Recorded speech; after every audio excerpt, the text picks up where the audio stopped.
பிரார்த்தனை.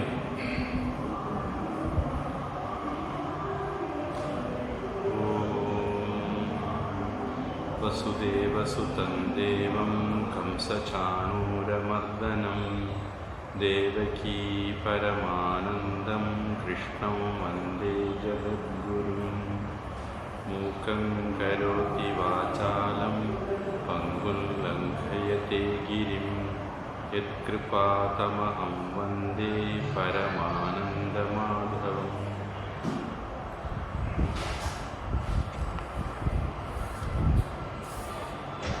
எட்டாவது அத்தியாயம்.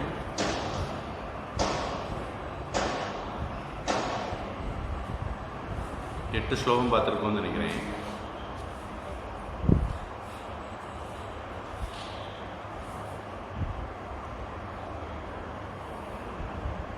இல்லையா? 8 வரைக்கும் தானே பார்த்துருக்குறோம்.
ஒன்பதுலேருந்து பார்ப்போம்.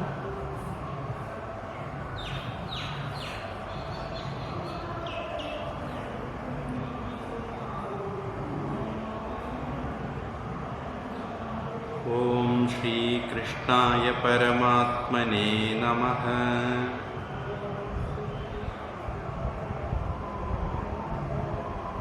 அத ஸ்ரீமத் பகவத்கீதா अथ अष्टमोऽध्यायः.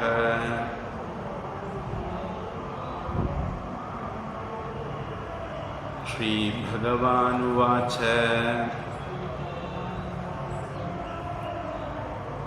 ஒன்பதாம் ஸ்லோகம். கவிம் புராணம் அனுஷாசிதாரம் அணோஹோ அணியான்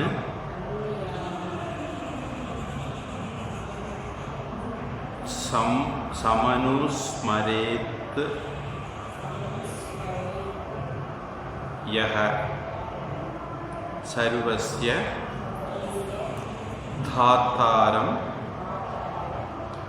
அச்சிந்திய ரூபம் ஆதித்ய வர்ணம் தமசஹ பரஸ்தாத்.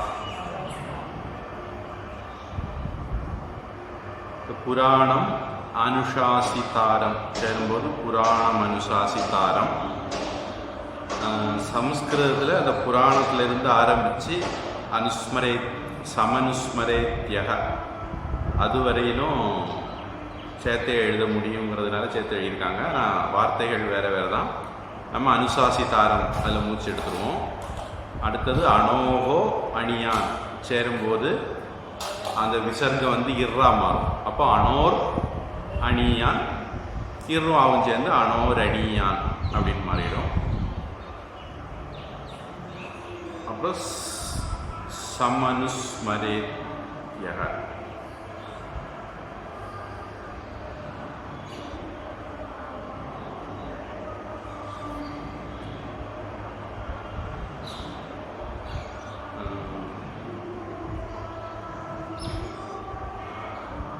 அணியாம்சம் அது வரைக்கும் ஒரே வார்த்தை. அனுஸ்மரேத் இன்னொரு வார்த்தை, யக இன்னொரு வார்த்தை. அந்த அனுஸ்மரேத் இத்து வந்து அடுத்தது யா வாரதுனால இத்து அப்படின்னு மாறிடும்.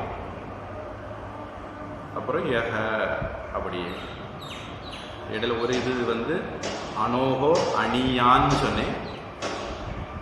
உபனிஷத்தில் அப்படி ஒரு வார்த்தை வருது.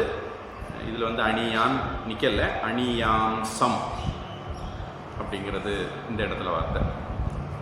அடுத்து ரெண்டாவது வரியில் சர்வஸ்ய தாத்தாரம், அடுத்தது அச்சிந்திய சேரும்போது தாத்தாரம் அச்சிந்திய அப்படின்னு மாறும். அச்சிந்திய ரூபம் அந்த இடத்துல நம்ம மூச்சு எடுத்துக்கிறோம். ஆதித்ய வர்ணம், அந்த இம்மு வந்து அடுத்தது தா வாரதுனால அது இன்னா மாறும். அப்போ ஆதித்ய வர்ணன் தமசக அப்படின்னு வரும். தமசக பரஸ்தாத் அப்படின்னு சொல்லலாம், அல்லது தமசப் பரஸ்தாத். உதடு ஒட்டாமல் அந்த பாவை சொல்லணும்.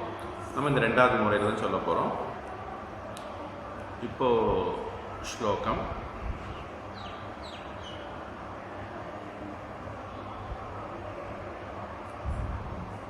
கவிம் புராணம் அனுசாசிதாரம்,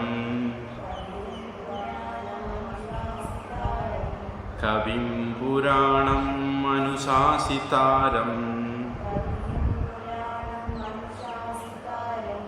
அனோரணியாம்சம் அனுஸ்மரேத்யஹ,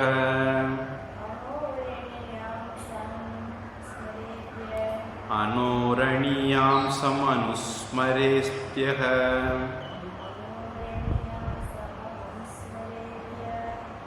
சர்வஸ்ய தாத்தாரம் அச்சிந்த்ய ரூபம்,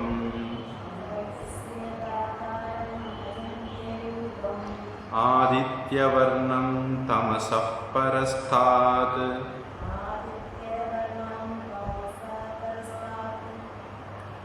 ஆதித்யவர்ணம் தமசப் பரஸ்தாத், கவிம் புராணமனுசாசிதாரம், அனோரணியாம்சம் அனுஸ்மரேத்யஹ, சர்வஸ்ய தாத்தாரம் அச்சிந்த்ய ரூபம், ஆதித்யவர்ணம் தமசப் பரஸ்தாத்.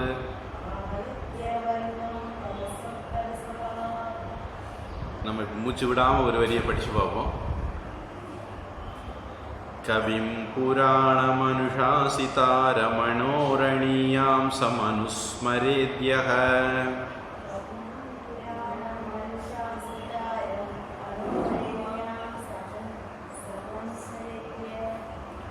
சர்வஸ்ய தாத்தாரம் அச்சிந்த்ய ரூபம், ஆதித்யவர்ணம் தமசப் பரஸ்தாத்.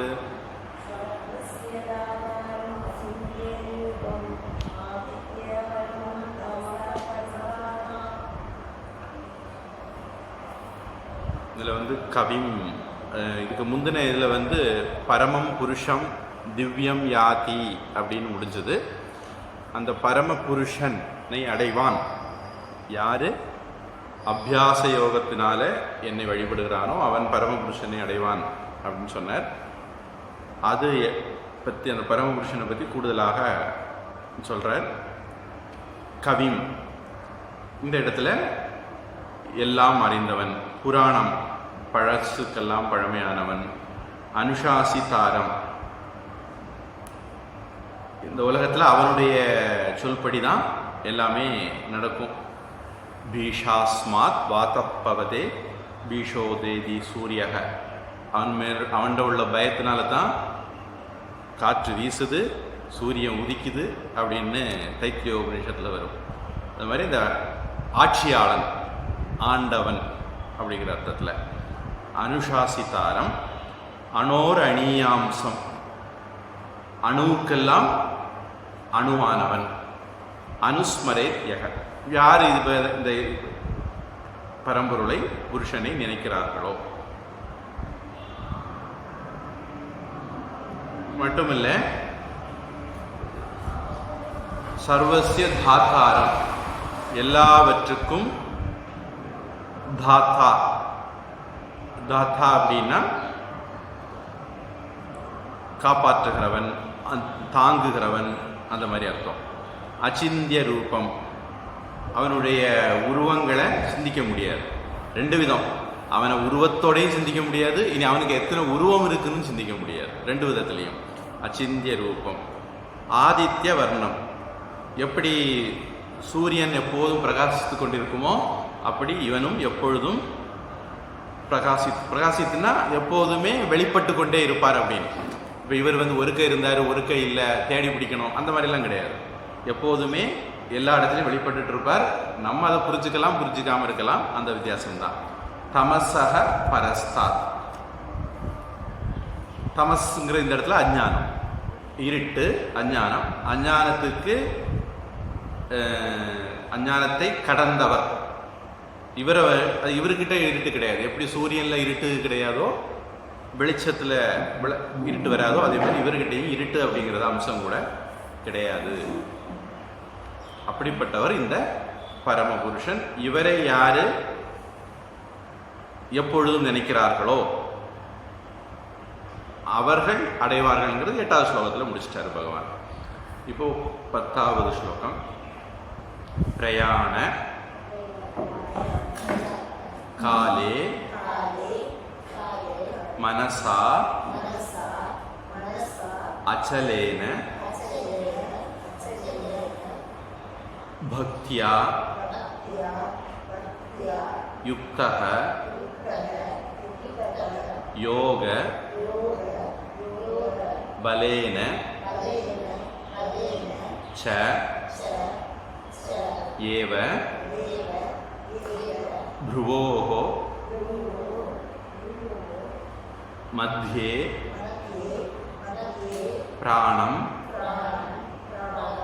आवेश्य सम्यक्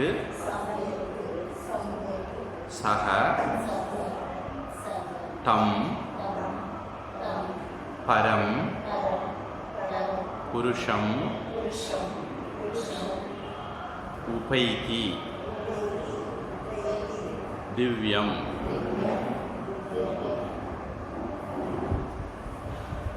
இந்த 2வது வரியில 8வது வரியிலிருந்து வார்த்தைகள் கடன் வாங்கி போட்ட மாதிரி தான்.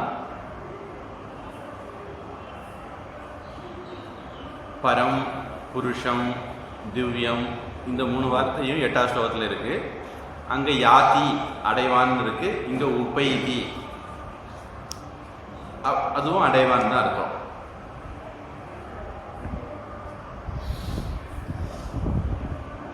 அந்த 7வது அத்தியாயத்தில் கடைசி காலத்தில் போகிற காலத்தில் பகவானை நினைக்கிறவர்கள் பகவானை அடைவார்கள் அப்படின்ட்டு ஒரு இது சொன்னார். 5வது ஸ்லோகத்தில் இருந்து இந்த அத்தியாயத்தில் அந்த டாபிக் தொடங்கிச்சது. 7வது அத்தியாயத்தில் சொன்ன விஷயம் அது சம்பந்தமாக டீட்டெயிலாட்டு 5வது ஸ்லோகத்திலிருந்து பகவான் பேச ஆரம்பித்தார்.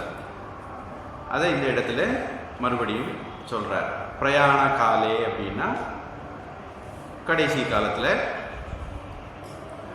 அச்சலேன மனசா, அசையாத மனசுனால, ஒருமுகப்பட்ட மனசுனால, பக்தியா பக்தியோட, யுக்தக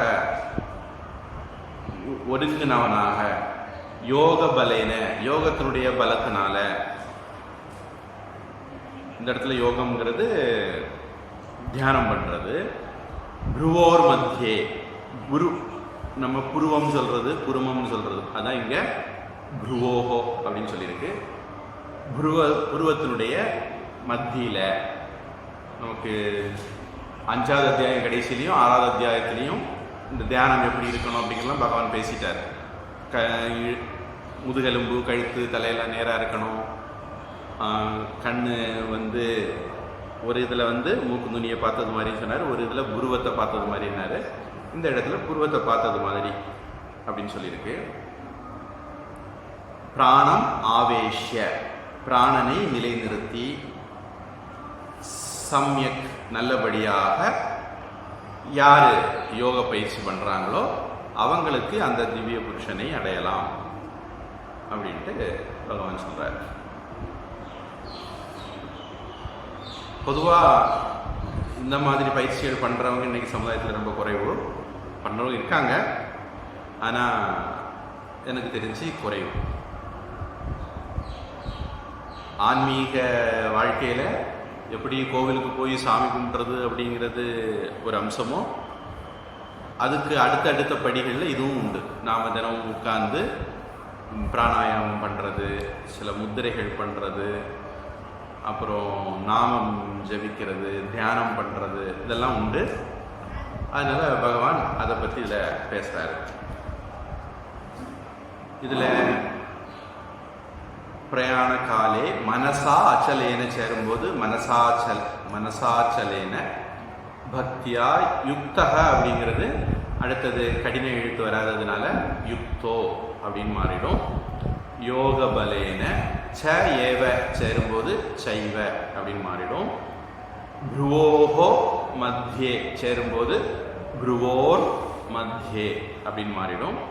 பிராணம் ஆவேஷ்ய அப்படிங்கிறது பிராணமாவேஷ்ய அப்படின்னு மாறிடும். சம்யக்கு நல்லபடியாக. அடுத்தது சக தம் அப்படிங்கிறதுல அந்த விசர்க்கம் போயிடும், அப்போ ச தம் அப்படின்னு மாறிடும். பரம் புருஷம் உபைதி சேரும்போது புருஷம் உபைதி அப்படின்னு மாறும். திவ்யம். பிரயாண காலே மனசாச்சலேன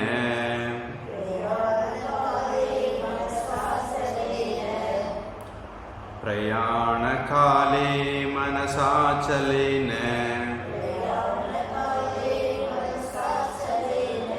பக்தியா யுக்தோ யோக பலேன சைவ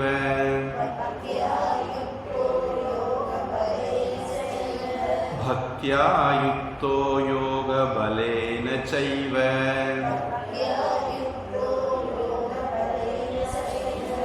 भ्रुवोर् मध्ये प्राणमावेश्य सम्यक्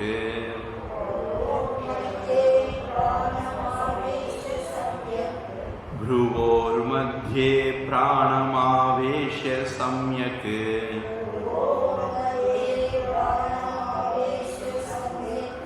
सतं परं पुरुषमुपैति दिव्यम्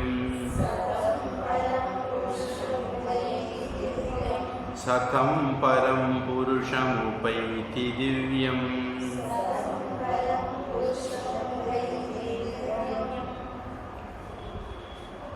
प्रयाणकाले मनसाचलेन भक्त्या युक्तो योगबलेन चैव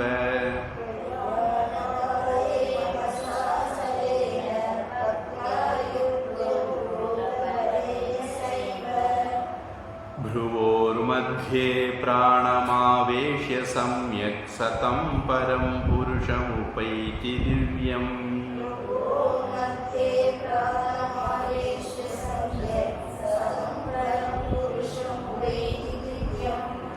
இந்த ஸ்லோகத்தை எப்படி மூச்சு விடாமல் படித்தா அதுவே ஒரு பிராணாயாமம்.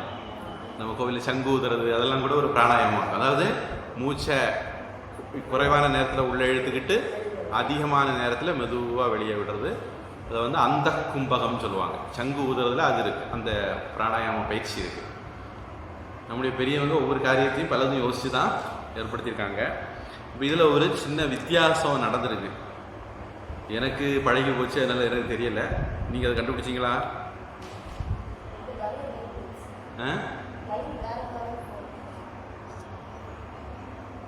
உங்கள் புக்கில் அப்படி வித்தியாசமாக போட்டிருக்காங்களோ? சரி, எனக்கு அப்படி வித்தியாசமாக போடலை. ஆனால் இதனுடைய சந்தஸ் வேற. காயத்ரி, உஷ்ணிக், அனுஷ்டு, பிருகதி, பங்கி, ஜகதி அப்படின்னு ஒரு 7 முக்கியமான சந்தஸ் சொல்லுவாங்க. அதில் நம்ம இதுவரையிலும் படித்தது வந்து அனுஷ்டு அப்படிங்கிற ஒரு சந்தஸ். அதாவது அதில் வந்து 8 எழுத்து நம்ம எண்ணி அந்த இடத்துல மூச்சை விடுவோம். 8 உயிருள்ள எழுத்து அக்ஷரம் அப்படின்ட்டு. இங்கே அப்படி எண்ணி பாருங்க. 6 கா, விம், பூ, ரா, ந, மா, நு, ஷா, சி, தா, ரம். எத்தனையாச்சு ஹர்ஷவர்தன்?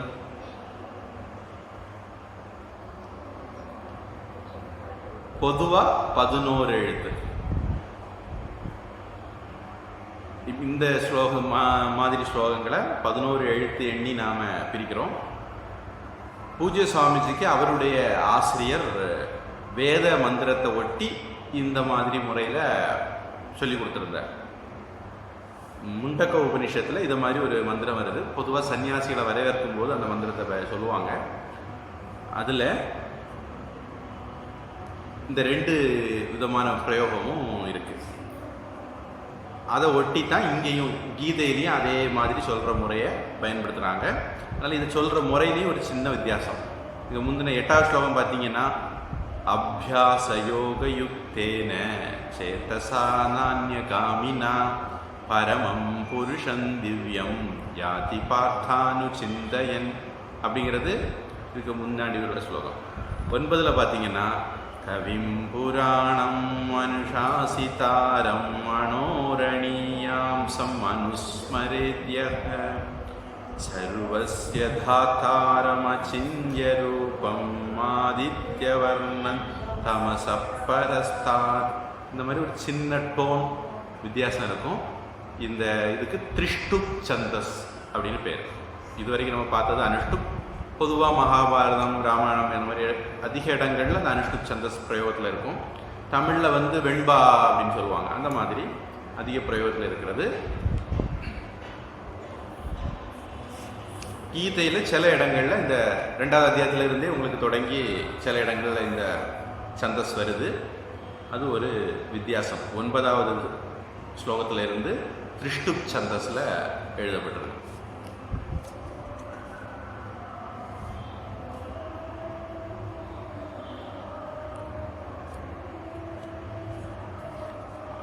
எது வரைக்கும் போகுதுன்னு பார்ப்போம். கேட்கல? இப்போ நீங்கள் தமிழ் புக் வச்சுருக்கீங்களா, சம்ஸ்கிருத புக் வச்சுருக்கீங்களா? இல்லை, உங்கள்கிட்ட இருக்குது தமிழ் லிபியா, சம்ஸ்கிருத லிபியா? 2 இருக்கா? தமிழ் லிபியிலேனா ஒரு குறுக்கொழி இருக்குது. புள்ளி போட்ட எழுதெல்லாம் கழிச்சிடணும். கழிச்சிட்டு வட்ட எழுத்தில், அதாவது உயிரெழுத்து உயிர்மை எழுத்து 2ஐயும் கணக்கில் எடுத்தீங்கன்னா வந்துடும். இப்போ நான் எப்படி கணக்கு பண்ணுறேன் அப்படின்னா, கா, விம், பூ, ரா, ந, மா, நு, ஷா, சி, தா, ரம் அப்படி 11. ஆ, நோ, ர, நீ, யாம், சம், சா, மா, நு, ஸ்ம, ரே, ய. இப்படி பண்ணுறது சம்ஸ்கிருத எழுத்துக்களில் பண்ணும்போது பண்ண வேண்டியிருக்கும். தமிழ்காரங்களுக்கு ஒரு சௌகரியம், புள்ளி ஓட்ட எழுத்தெல்லாம் மெய் எழுத்தெல்லாம் கழிச்சிட்டா உங்களுக்கு வந்துடும். அது மாதிரி எண்ணிக்கலாம். பொதுவாக 11 எழுத்து. அது 8 எழுத்து, இது 11 எழுத்து. 11 11 22 எழுத்து ஒரு வரியில் வந்துடும். அதில் வந்து 8 8 16 எழுத்து ஒரு வரியில் வரும். இதில் ஒரு வரியில் 22 எழுத்து வரும். அதனால் கொஞ்சம் கூட மூச்சு தாக்கி பிடிச்சி சொல்ல வேண்டியிருக்கும். அடுத்தது எத்து, அக்ஷரம், வேத, சொல்லுவோம், வேத விதக, வதந்தி, விஷந்தி யத் யதயः வீதராகாः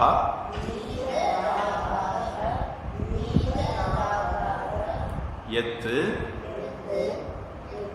இச்சந்தः பிரம்மச்சர்யம் சரந்தி தத் தே பதம் சங்கிரஹேண பிரவக்ஷ்யே.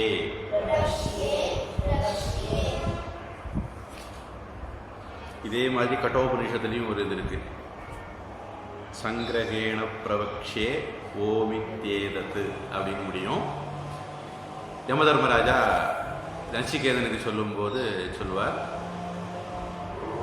எதை இந்த உலகத்தில் உள்ள எல்லாரும் தேடுறான். அநேகமாக கட்டோபனிஷத்து மந்திரம் கூட இதை ஒட்டித்தான் வரும்னு நினைக்கிறேன். எதை எல்லாரும் தேடுறாங்களோ அதை பற்றி நான் உனக்கு சுருக்கமாக சொல்கிறேன் அப்படின்னு பகவான் சொல்கிறாரு. எது அக்ஷரம், எந்த பொருள் அக்ஷரம் அழியாததாக இருக்கிறதோ, வேதவிதக வதந்தி, இப்படி வேதத்தை பற்றி தெரிஞ்சவங்க எதை அழியாததாக சொல்கிறார்களோ, எத்து யதயக வீதராகாக விஷந்தி, வீதராகாக விருப்பு வெறுப்பெல்லாம் இல்லாதவங்க, யதிகள் முனிவர்கள், விஷந்தி அடைகிறார்களோ, எதை விருப்பு வெறுப்பை நீக்கி முனிவர்கள் அடைய விரும்புகிறார்களோ, எது இச்சந்தக பிரம்மச்சரியம் சரந்தி, எதை விரும்பி மனிதர்கள் பிரம்மச்சரியத்தை கடைபிடிக்கிறார்களோ, தத்தே தத்து பதம், அந்த பதத்தை, தே உனக்கு, சங்கிரகேன சுருக்கமாட்டு, பிரவக்ஷே சொல்றேன் அப்படின்ட்டு பகவான் சொல்றார். இல்லை எது எத்து அக்ஷரம் சேரும்போது அந்த இத்து வந்து இதுன்னு மாறிடும். அப்ப எதக்ஷரம் அப்படின்னு மாறிடும். பொதுவாக கடின எழுத்துக்கு அடுத்தது கடின எழுத்து வரலைன்னா அது மென்மையான எழுத்தாக மாறிடும். அதனால எதக்ஷரம் அப்படின்னு மாறுது. வேத விதக அடுத்தது கடின எழுத்து வராதனால நமோ நாராயணாய மாதிரி அது மாறி வேத விதோ அப்படின்னு மாறிடுது. அடுத்தது எத்து எதையக, அங்கேயும் அதே மாதிரி அந்த இத்துங்கிற கடின எழுத்து இத்து அப்படின்னு மென்மையான எழுத்துக்கு மாறிடுது. அப்ப எத்யதையோ அப்படின்னு மாறிடுது. வீதராகாக அப்படியே எத்து இச்சந்தக, அங்கேயும் அந்த கடின எழுத்து மென்மையான எழுத்தாக மாறி எதிச்சந்தக அப்படின்னு மாறிடுது. அடுத்தது கடின எழுத்து வராதனால அக விசர்க்கம் ஓவா மாறி நமோ நாராயணா மாதிரி எதிச்சந்தோ அப்படின்னு மாறிடுது. பிரம்மச்சரியம் அந்த அனுஸ்வாரம் அடுத்தது சா வர்றதுனால இன்னுன்னு மாறிடும். இப்போ பிரம்மச்சரியஞ்சரந்தி அப்படின்னு மாறும். தத்து தே சேர்த்து எழுத முடிஞ்சனால சேர்த்து எழுதியிருக்காங்க. தத்தே பதம் சங்கிரகேண பிரவக்ஷ்யே. யதக்ஷரம் வேதவிதோ வதந்தி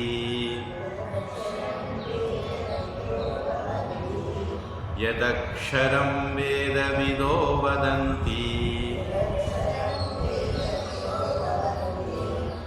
விஷந்தி யத்யதயோ வீதராகாः விஷந்தி யத்யதயோ வீதராகாः. அந்த யதயக அப்படிங்கிறதும் கடின எழுத்து வராததுனால யதயோன்னு மாறிடுது. யதிச்சந்தோ பிரம்மச்சரியஞ்சரந்தி யதிச்சந்தோ பிரம்மச்சரியஞ்சரந்தி தத்தே பதம் சங்கிரகேண பிரவக்ஷ்யே.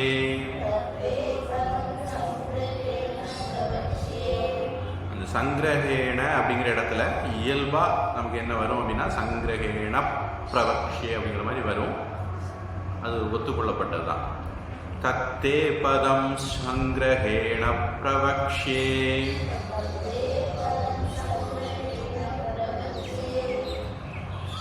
யதக்ஷரம் வேதவிதோ வதந்தி விஷந்தி யத்யதயோ வீதராகாः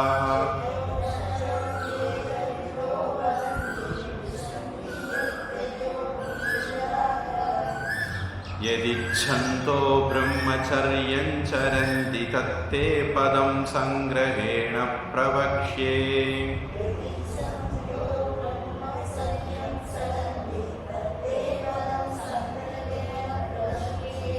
मறுபடி ஒரு தடவை சொல்றேன்.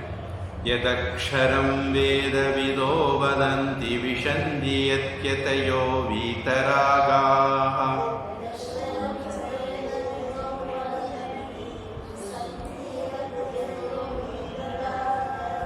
यदिच्छन्तो ब्रह्मचर्यं चरन्ति तत्ते पदं संग्रहेण प्रवक्ष्ये.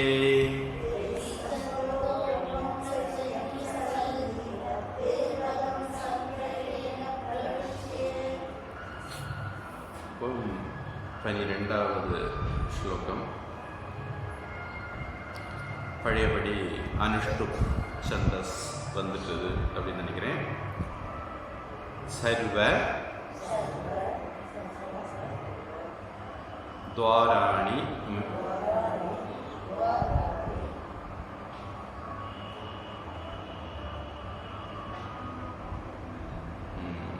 இந்த இடத்துல அந்த கட்டோபனிஷத்து மந்திரம்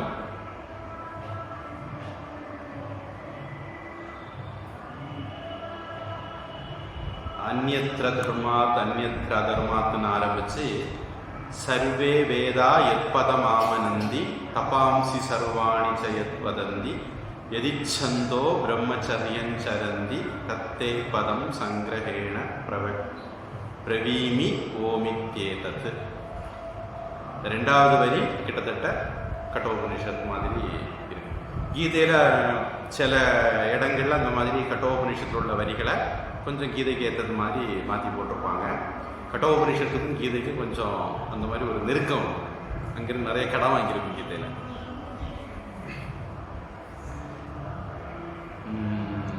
இதில் வந்து சர்வத்வாராணி, அடுத்தது சையம்ய மனஹ ஹிருதி நிருத்ய ச மூர்த்யா,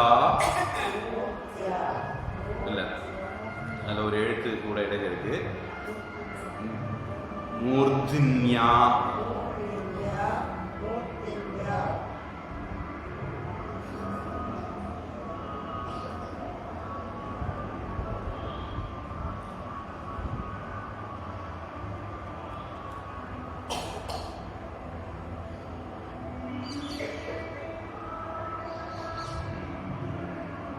மூர்த்னி, அந்த முதல் வார்த்தை வந்து மூர்த்னி. ஆதாய ஆத்மனஹ பிராணம் ஆஸ்திதஹ யோக தாரணா.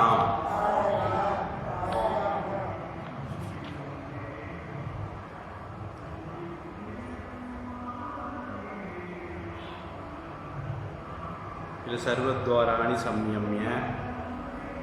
மனக அப்படிங்கிறது மனோ அப்படின்னு மாறிடும், நமோ நாராயணா மாதிரி. மூர்த்னி ஆதாய சேரும்போது மூர்த்தின்யாதாய அப்படின்னு மாறிடும். ஆதாய ஆத்மனக சேரும்போது ஆதாயாத்மனக அப்படின்னு வரும்.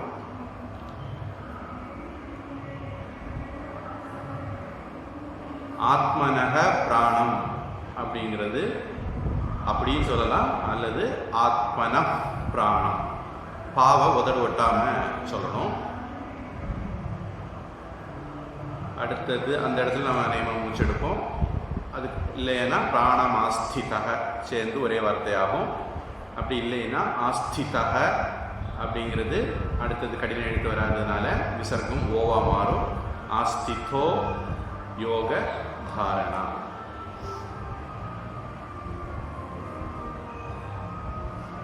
இங்க இனி அடுத்த ஸ்லோகத்தில் பகவான் ஓமித்யேகாட்சரம் பிரம்ம அப்படின்னு தொடங்க போறாரு. ஒரு இடைவெளி விட்டு இங்கேயும் பகவான் ஓம கொண்டு வரார். இந்த அத்தியாயம் தானே தெரியல. ஓம்னா என்ன, சத்துன்னா என்ன, சத்துன்னா என்ன, ஒவ்வொன்றுக்கும் என்னென்ன பலன் கிடைக்கும் அப்படின்னு எல்லாம் இந்த அத்தியாயம் இல்லைன்னு நினைக்கிறேன். அதுவும் பகவான் ஒரு அத்தியாயத்தில் ரொம்ப டீட்டெயிலாக சொல்லுவார். சரி, இப்போ இந்த ஸ்லோகம் சர்வத்வாராணி சம்யம்ய, எல்லா துவாரங்களையும் அதாவது இந்திரிய வழிகளையும் கட்டுப்பாட்டுக்குள்ள கொண்டு வந்து மனோஹிருதி நிருத்திய, மனசை இதயத்தில் ஒடுக்கி மூர்த்னி ஆதாய ஆத்மனக பிராணம். மூர்த்னி அப்படின்னா மூர்தான தலை, தலையை பார்த்து பிராணனை எழுப்பி, அதாவது குண்டலினி சக்தியை மூலாதாரத்தை பார்த்து எழுத்துறது சொல்லுவாங்களே அது, அப்படி எழுப்பி பிராணனை அப்படி எழுப்பி யோகதாரணாம் ஆஸ்திதக, யோகதாரணத்தை செய்யக்கூடியவன்.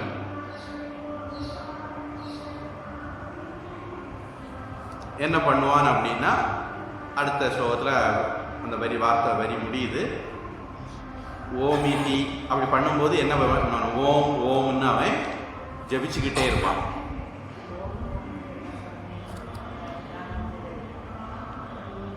கேட்கல சத்தமா சொல்லும்போது வராது. நாம அதுக்கு சில பயிற்சிகள் இருக்கு. அந்த பயிற்சியில நாம நம்முடைய பிராணனை மேலே எழுப்பி கொண்டு வரோம். குண்டலினியில சக்தி, அதாவது 6 ஆதாரங்களுக்கு சொல்லுவாங்க.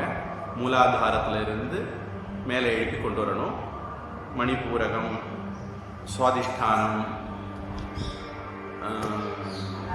அநாகதம், விசுத்தி, ஆக்ஞை. ஆக்ஞைங்கிறது இந்த புருவமத்தி, அதை பற்றி கொஞ்சம் முன்னுக்கு பகவான் பேசியிருக்காரு. நம்ம அதுக்கும் மேலே போகணும், சஹஸ்ராரத்துக்கு போகணும்.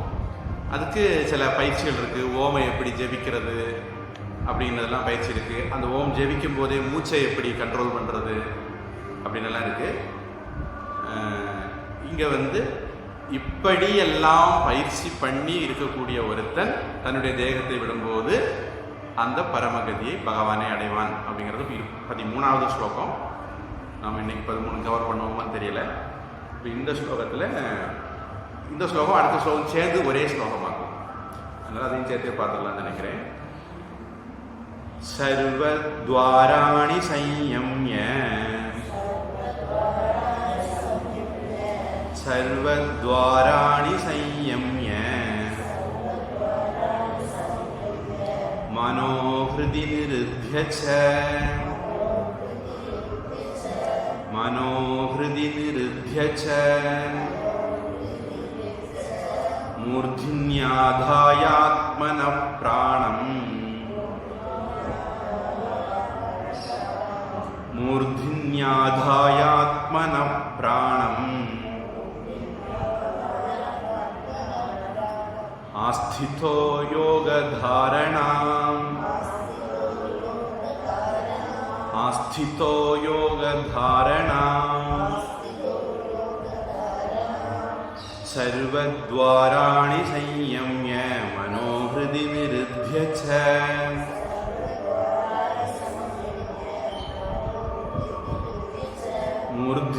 மூர்த்தின்யாதாயாத்மனः பிராணமாஸ்திதோ யோகதாரணாம்.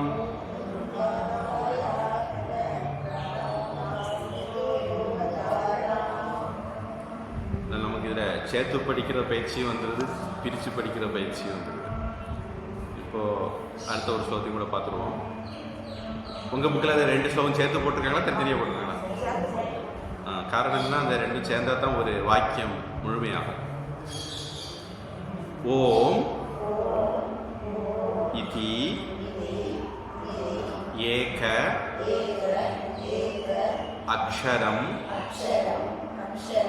பிரம்ம வியாஹரன் மாம் அனுஸ்மரன் யஹ பிரயாதி त्यजन् देहं सह याति परमां गतिम्. ஓம் அப்படின்ட்டு ஏக அக்ஷரமான பிரம்மத்தை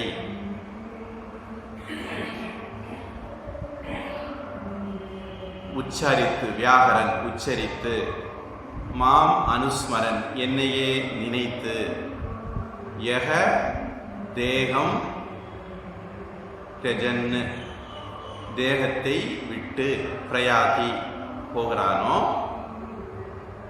சக பரமாம் கதிம் யாதி அவன் மேலான கதியை அடைவான் அப்படின்ட்டு பகவான் சொல்றார்.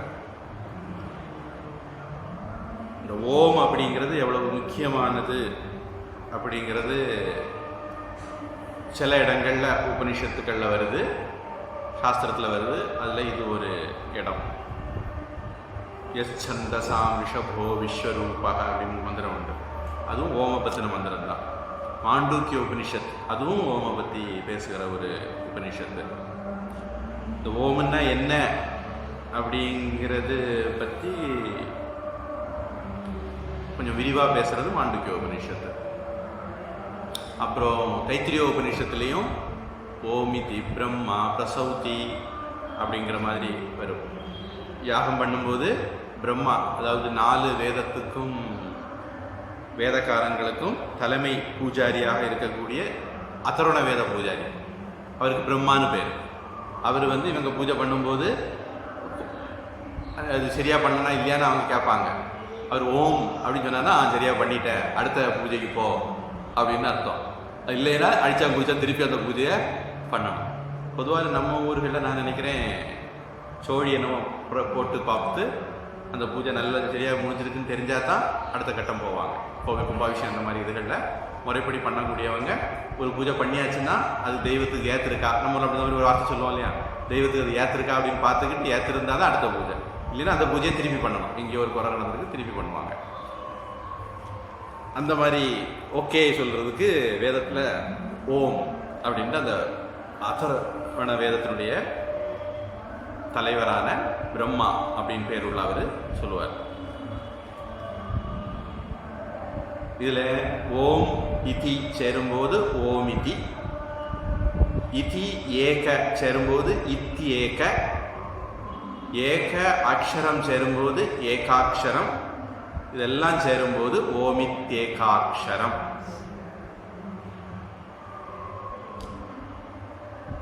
ஒரு பாட்டு உண்டு, ஓர் எழுத்து மந்திரம் ஓம் என்று சொல்லணும் அப்படின்னு. இதுல இருந்து அந்த பாட்டு எழுதாங்க, எழுதிருப்பாங்க. ஒரு 8 எழுத்து மந்திரம் வரைக்கும் வரும்னு நினைக்கிறேன். அடுத்தது பிரம்ம வியாஹரன் மாம் அனுஸ்மரன். இது சேர்த்து எழுத முடிஞ்சதுனால சம்ஸ்கிருதத்தில் சேர்த்து எழுதியிருக்காங்க. மாம் அனுஸ்மரன் சேரும்போது மாம் அனுஸ்மரன் மாறும். யக பிரயாதி இந்த இடத்துல பா கடின எழுத்து வந்திருக்கு, அதனால யக பிரயாத்தி சொல்லலாம், அல்லது எஃப் பிரயாத்தி அப்படின்னு உதடு வட்டாமல் பாவ சொல்லலாம். தெஜன் தேகம் சேர்த்து எழுத முடிஞ்சனால சேர்த்து எழுதியிருக்காங்க சம்ஸ்கிருதத்தில். சக அப்படிங்கிறது விசர்க்கம் போயிடும், அப்போ ச யாதி அப்படின்னு வரும். பரமாம் அந்த அனுஸ்வாரம் கதிம் கா வந்ததுனால இங்கா மாறிடும், அப்போ பரமாங்கதிம் அப்படின்னு மாறும். ஓமித்யேகாக்ஷரம் பிரம்ம ओमित्येकाक्षरं ब्रह्म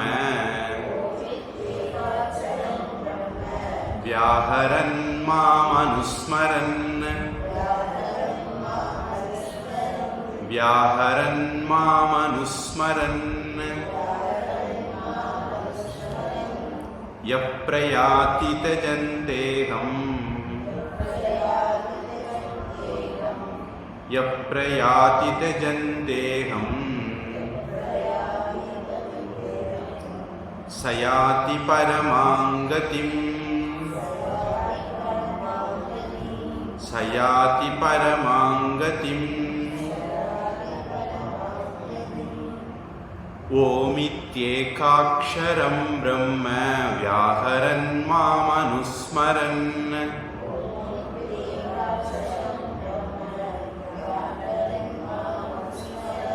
यः प्रयाति त्यजन्तेऽहं स याति परमां गतिम्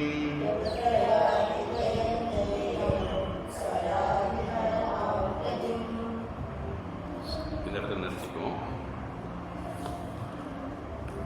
प्रार्थने. ॐ सर्वधर्मान् परित्यज्य मामेकं शरणं व्रज अहं त्वा सर्वपापेभ्यः मोक्षयिष्यामि मा शुचः. यत्र योगेश्वरः कृष्णः यत्र पार्थो धनुर्धरः तत्र श्रीर्विजयो भूतिः ध्रुवानीतिर्मतिर्मम. हरिः ओं तत्सत्. सर्वं ब्रह्मार्पणमस्तु. श्रीकृष्णार्पणमस्तु.